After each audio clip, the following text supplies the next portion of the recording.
করছি রবি বৈঠকের পক্ষ থেকে অনুষ্ঠান সাহিত্য পার্বণ, সহযোগিতায় ভাষা ও ভবিষ্যৎ।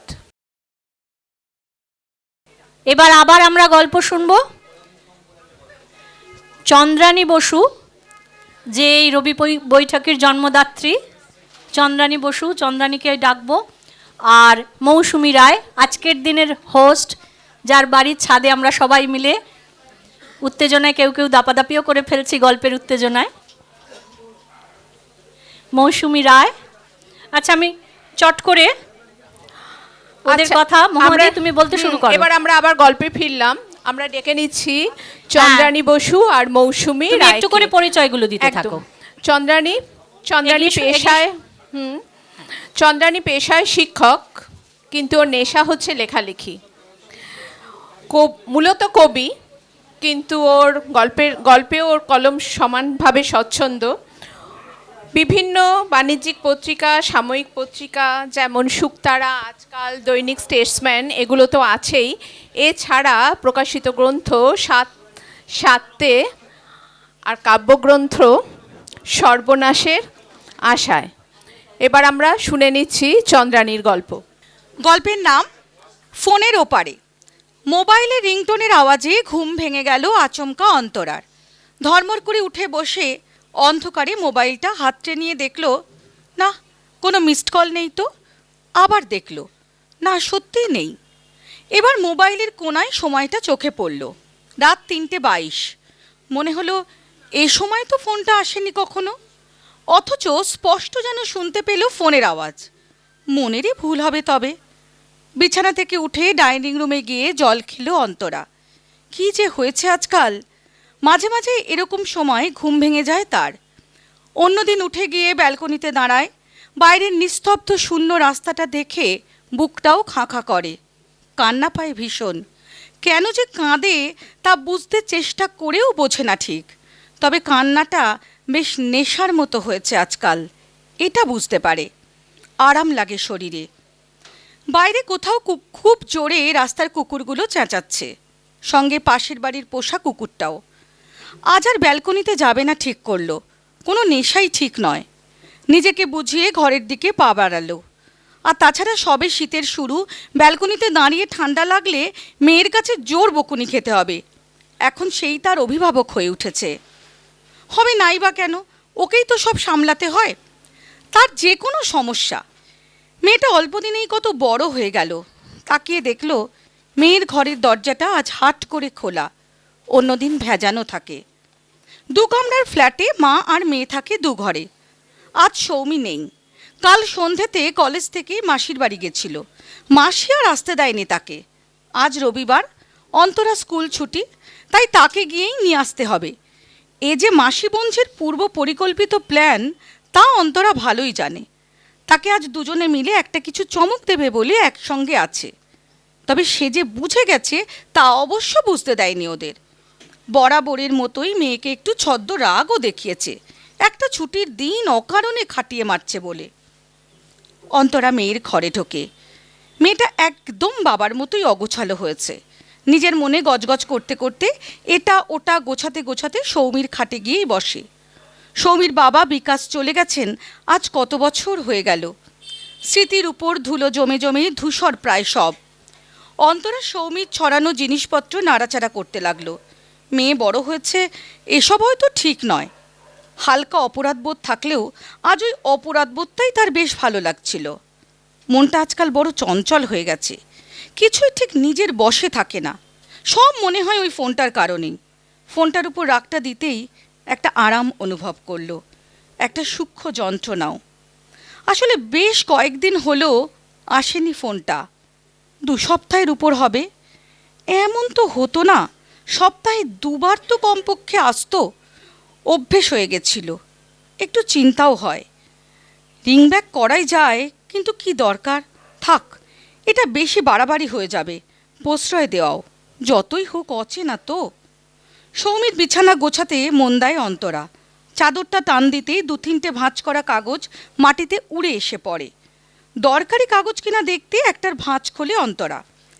চিঠি। সৌমির ভালোবাসা যে অনি তা অন্তরা জানে। ছেলেটিকে বেশ ভালোও লাগে তার।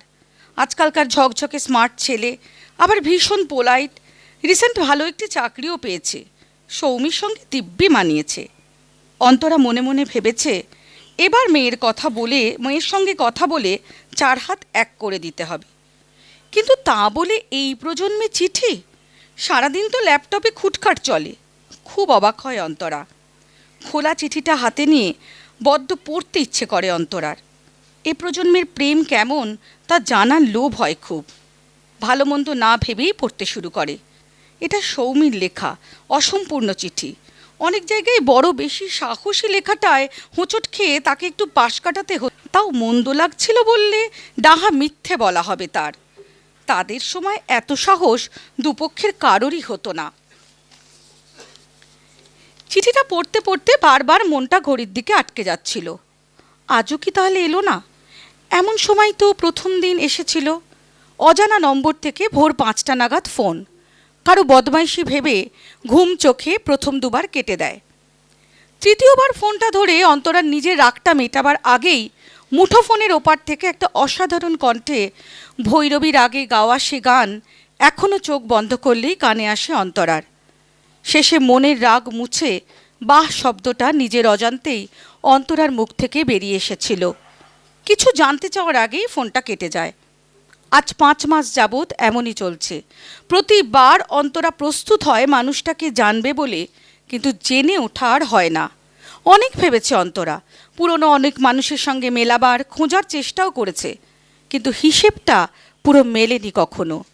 ট্রুকলারে দেখায় বন্ধু, কি জ্বালা। সৌমিটাও খুব পাজি হয়েছে আজকাল। বলে তোমার পুরনো কোনো বয়ফ্রেন্ড হবে মা, গান শোনাচ্ছে শোনোই না, চাপ নিও না। চাপ নেওয়া এখন প্রায় ছেড়েই দিয়েছিল অন্তরা। কিন্তু ওই যে সপ্তাহ দুয়েক কোনো খোঁজ নেই, কেমন একটা আনচান করছে মনটা। সৌমিকেও বলেনি কিছু। না, আজও এলো না আর ফোন। সৌমির চিঠির শেষ অংশে মন দিল সে। সৌমির সামনেই জন্মদিন। সৌমি এক জায়গায় লিখেছে, জন্মদিনে আমায় শ্বেত করবি দিস। জানিস তো এ ফুলের পাতায় বিষ থাকে, প্রেমের বিষ। এ আবার কি অমঙ্গলে কথা। মেয়ের উপর খুব রাগ হয় অন্তরার। বেশি পাকা হয়ে গেছে, এইটুকু বয়স, নাক টিপলে এখনো দুধ বেরোয়, কী সব কথা।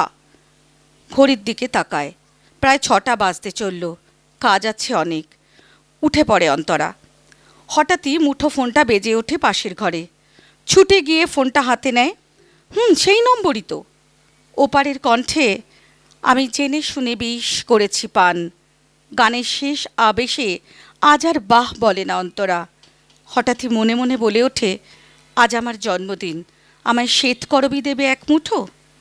ওপাশের ফোনটা রোজকার মতোই কেটে যায়। এবার আমরা মৌসুমীর গল্প শুনব। তার আগে চন্দ্রানীকে ধন্যবাদ এত সুন্দর একটা গল্প শোনানোর জন্য। এবার মৌসুমী রায়ের সম্বন্ধে আমরা একটু জেনে নিই। মৌসুমী রায় ইংরেজি ভাষার শিক্ষক। বাংলা ইংরেজি উভয় ভাষাতেই লেখেন। কলম স্বচ্ছন্দ, ছোট গল্প, অনুগল্প এবং কবিতার আখরে। প্রথম প্রকাশিত গ্রন্থ নিঃসঙ্গ অন্তরীপ। পরবর্তী দুটোই বই কিশোর রম্য, রিফুর ডায়েরি এবং তার অনুবাদ রিফুজ ডায়েরি। সম্প্রতি প্রকাশিত ছোট গল্প সংকলন পুরস্কারপ্রাপ্ত গল্পরা এবং সাহিত্য রচনায় লাভ করেছেন বিবিধ পুরস্কার এবং সম্মান। এবার আমরা মৌসুমীর গল্প শুনব। आजी ये बसंते जिंदगी की सफ़र में गुजर जाते हैं जो मकाम वो फिर नहीं आते। फोन बाजছে, उफ কোম্পানি আবার কে। ফোনটা কেটে পকেটে ভরে পলাশ। জানলাগুলো টেনে টুনে বন্ধ করে। বিকেলে ঝড় হতে পারে। 3টে বাস, টিকিট কাটাই আছে। এই সপ্তাহে আর ফেরা হবে না। ঢাউস ব্যাগটার চেন টেনে পিঠের ওপর ফেলে টান টান করে। কাঁধে ব্যথা লাগে আজকাল। মা ঘুমাচ্ছে, ফুরফুর করে নাক ডাকছে। সেই ভোর 5টায় ওঠে, আর কত। চোখের কোণে কালি, কণ্ঠার হাড় বেরিয়ে গেছে। চেয়ে থাকে পলাশ। রুগ্ন লাগছে মাকে। হৈমন্তী নেই প্রায় 5 মাস। মা একা আর কত টানবে। মায়ের মাথায় আলতো করে হাত দেয় পলাশ। আসি, তুমি সাবধানে থেকো, রাতে ঠিক করে দরজা দিয়ে শোবে, এই সপ্তাহে আর ফেরা হবে না। মা উঠে বসে, পায়ে পায়ে গেট অবধি এগোতে আসে। দূর থেকে পলাশের ছায়া মিলিয়ে যেতে মাথায় হাত ঠোকে। দুগ্গা দুগ্গা। স্পেস। লক্ষ্মীপুর বাস স্ট্যান্ডে বিখ্যাত কালীর হোটেল। পলাশের মাসের প্রায় অর্ধেক দিনের আস্তানা। লক্ষ্মীপুর গঞ্জ শহর, কালকে হাটবার, বিরাট ভিড়, বিস্তর কেনা বেচা। রোজকার বোর্ডারদের কালকে অত খোঁজ খবর করতে পারবে না বসন্ত, সে কাল ফ্লাইং কাস্টমার নিয়েই ব্যস্ত। ছোট কলঘরটা ভ্যারাইটিস সাবানের গন্ধে মো মো করবে, পাশেই চেঞ্জ রুম। হাটের ধুলো ময়লা সাফ করে ভেজা চুলে বিলি কেটে লোকজন সপাসপ ডাল, গয়না বড়ি ভাজা, শাক দিয়েই এক থালা ভাত মেরে দেয়। সঙ্গে বিখ্যাত সেই মাছের টক হলে তো কথাই নেই। কালীর রান্নার যশ আছে। পলাশ অবশ্য কালকের হাট কভার করে পরের দিনগুলো আশপাশের অজ গ্রামগুলোতে ঘুরবে। পলাশের আসা যাওয়া রেগুলার বলে ওই সব অঞ্চলের মেয়েরা তার পথ চেয়ে থাকে।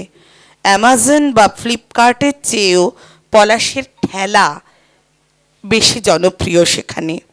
স্কিন কেয়ার, মেকআপ, সিটি গোল্ডের গয়না, এমনকি লেটেস্ট স্যানিটারি ন্যাপকিনের প্যাকেট, এক লপ্তে সব কিছু। ডোর টু ডোর সেল বলে মেয়েরা নির্দ্বিধায় আবদার রাখে, ও পলাশদা, সামনের মাসে মফ কালারের লিপস্টিকটা এনে দিও প্লিজ। তার মা হয়তো তেড়ে এলো, 3 তারিখ দে ইউনিট টেস্ট, পড়ার নামে অষ্টরম্বা লিপস্টিক দিবে। পলাশ হাসে, মা মরিয়া, তুমি কিছু বলো না কেনে পলাশ ভাই, না পড়লেই হবে। পলাশ কোনো এক কালে কলকাতা বিশ্ববিদ্যালয়ে এমএ পড়েছিল। সেই সব দিন এখন কল্পনা বলেই মনে হয়। রিসেপশনে ডেস্ক জবটা গেল, তারপর থেকে ক্যানভাসিংয়ে নেমেছে। আত্মীয় স্বজনেরা আড়ালে ফেরিওয়ালা বললেও নিজেকে স্বাধীন ব্যবসায়ী ভাবতেই ভালোবাসে পলাশ। মেয়েটির মা আশা করে চেয়ে আছে পলাশের দিকে।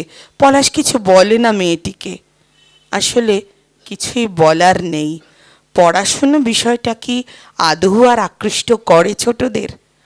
আর করবেই বা কেন? টিকটক রিলস বানানো ছেয়ে গেছে চারদিকে। চুপচাপ দাঁড়িয়ে ভাবে পলাশ, ও দাদা, আমার মভ লিপস্টিক? হ্যাঁ হ্যাঁ, পরের বার। হেসে সাইকেল ভ্যানের প্যাডেল চাপে। সাইকেল ভ্যান সেসব যাওয়ার সময় কালীর হোটেলে রেখে যায়, এর ভাড়া আলাদা। কালী কখনো হিসাব বুঝে নিতে ভোলে না। ঘটাং ঘটাং শব্দে লাল মাটির পথ পিছনে ফেলে লক্ষ্মীপুরের দিকে এগিয়ে চলে পলাশ। খিদেটা চাগার দিয়ে উঠেছে। স্পেস। বসন্ত সামনে ভাত দিয়ে মিটিমিটি হাসে। ও মেয়ে এমনই, মুখে হাসি লেগে। কালীর ঠিক উল্টো, সপাসপ খিদের মুখে নিমেষে থালা সাফ পলাশের। বসন্ত আরেক দফা দেয়, ডালটা হেভি হয়েছে আজ, মাসি করেছে। ফুল খিলতে হ্যায়, লোগ মিলতে হ্যায়, মগর पतझड़ में जो मुरझा जाए वो बहारों की आने में खिलते नहीं। ফোন বেজে ওঠে, মা করেছে। রিংটোনটা হেভি পলাশদা। পলাশের কথার সরাসরি উত্তর না দিয়ে বসন্ত পাশের টেবিলে মাছের টক নিয়ে এগোয়। ডালটা আজকে নিজেই করেছে বসন্ত, কিন্তু পলাশদা জানলে তার ভারী লজ্জা করবে। বসন্ত কালীমাসির মেয়ে, কিন্তু মুখের আদলে কোনো মিল নেই। কেন কে জানে? কয়েক বছর ধরে নিয়মিত এলেও পলাশ তেমন জানে না এদের সম্পর্কে কিছু। কালীমাসির বর কোথায়, মাসি শাখা সিঁদুর পরে, বসন্ত কুমারী নাকি বিবাহিত, বিধবাও হতে পারে। বসন্তকে বোঝা মুশকিল। সবসময় যারা হাসে তারা ব্যথা লুকাতে জানে। পলাশ খেয়াল করে সামনের টেবিলের লোকটা বসন্তকে ইশারায় যেন কিছু বলছে। যাই বলুক, তাতে পলাশের কি? তবুও চোখ যায়। বসন্ত সরে গেল টেবিল থেকে। কালিমাসি ক্যাশে বসে। মা মেয়ে খানিক ফিস করতে বসন্ত ফিরে এলো। লোকটিকে কি একটা বলতে লোকটা টেবিল থেকে উঠে কালিমাসির কাছে গেল। সবাই হাসছে। লোকটার প্রস্তাবকে মেনে নিল কালিমাসি? ছি ছি ছি, কী ভাবছে পলাশ? গরিব বলেই কি ওরা এত সহজলভ্য? নিজের ওপর রাগ হলো। এতদিন নিজেকে বেশ আধুনিক বলেই ভাবতো, সেই বস্তা পচা মানসিকতা। বসন্ত আবার টের পেয়ে যায়নি তো? স্পেস। চটপট মুখ ধুয়ে আজ পলাশ ওর নিজের রুমে চলে এসেছে, পাছে বসন্ত তার মুখটা দেখতে পায়।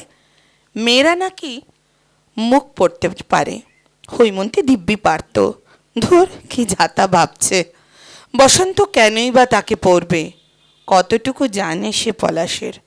মায়ের কথা, হৈমন্তীর কথা, হৈমন্তীর চলে যাওয়া, বাবাই, মিঠাই, কিচ্ছু জানে না বসন্ত। যদিও পলাশের খুব ইচ্ছে করে বসন্তকে সামনে বসিয়ে একটা একটা করে পরত সরিয়ে নিজের পলেস্তারা খসা ভাঙাচোরা জীবনটা মেলে ধরে। আনমনা হয় পলাশ। সামনে বসন্ত হাসি হাসি মুখে দাঁড়িয়ে ওড়নায় আঙুল পেঁচাচ্ছে। বলছে, যাত্রা ব্যাপারটা কেমন? মানে যাত্রা? বলছি, ভদ্রলোক এখন যাত্রা দেখে? না, সেভাবে না। গ্রামের দিকে হয়তো দেখে, আমাদের ওদিকে চলে না। তাহলেই বলুন। মা তো রাজি হয়ে গেল। পলাশ ভ্যাবলার মতো চেয়ে, ওই যে লোকটা তখন খাবার টেবিলে, আপনি তো সব দেখছিলেন পলাশদা, উনি অধিকারী মশাই, সিংহবাহিনী অপেরা। এখন কি করে কাটাই বলুন তো? আপনি কত পড়াশুনো করেছেন, আমাকে একটা আইডিয়া দিন। বসন্ত টুল টেনে গুছিয়ে বসে। পলাশ রসিকতা করে বলে, কোথাও পালিয়ে যাও। পালাবো? আপনার সঙ্গে নিয়ে যাবেন আমাকে আপনাদের শহরে? বসন্তের গলা শুনে পলাশ থমকে গেল। সবার সঙ্গে সব রসিকতা মানায় না। স্পেস। ভালো লাগছে না। কাল বিকেলের বাসে পলাশ ফিরে যাবে। সামনেই দোল বলে এবার ভেষজ আবির এনেছিল, সেল হয়েছে ভালো। আজকাল মেয়েরা চট করে কেমিক্যাল রং মাখতে চায় না। লাল, নীল, হলুদ, সবুজ, গাঁদা, বিট, অপরাজিতা, হরেক রকম জিনিস থেকে তৈরি হরেক রঙের আবির। 2-1টা করে প্যাকেট রয়ে গেছে। সব গুছিয়ে টেবিলে রেখে দিল পলাশ। যদি কোনোটা বসন্ত নেয়, যাবার আগে বলবে তাকে। আয়েশ করে একটা বিড়ি ধরালো। সেদিনের পর বসন্ত খুব একটা পাশে ঘেঁষেনি। নিজেই বোধহয় লজ্জা পেয়েছে। হয়তো নিজের দাদার মতো ভেবে পলাশকে প্রস্তাবটা দিয়েছিল, হয়তো। কেন তাই? পলাশের মতো একটা আধবুড়ো লোককে বসন্ত অন্য কোনোভাবে কথাটা বলতেই পারে না। হাটগাছি স্কুলের টপার, সুন্দরী হৈমন্তীর বর পলাশ কবেই ফেরিওয়ালা পলাশের কাছে হেরে বসে আছে। শুয়ে শুয়ে এইসব 7-5 ভাবতে ভাবতে কখন ঘুমিয়ে পড়েছিল। সকালে কালিমাসির চিৎকারে ঘুম ভাঙল। ভোরবেলা থেকে নাকি বসন্তকে খুঁজে পাওয়া যাচ্ছে না। কালিমাসির ফোনটাও গায়েব। হাপুস নয়নে কাঁদছে মাসি। দাঁড়াও দাঁড়াও, দেখছি। ওর বন্ধু বান্ধবদের নম্বর আছে তোমার কাছে? কোনো বয়ফ্রেন্ড? বয়ফ্রেন্ড? কি জানি বাপ, তেমন কোনো বন্ধু নাই।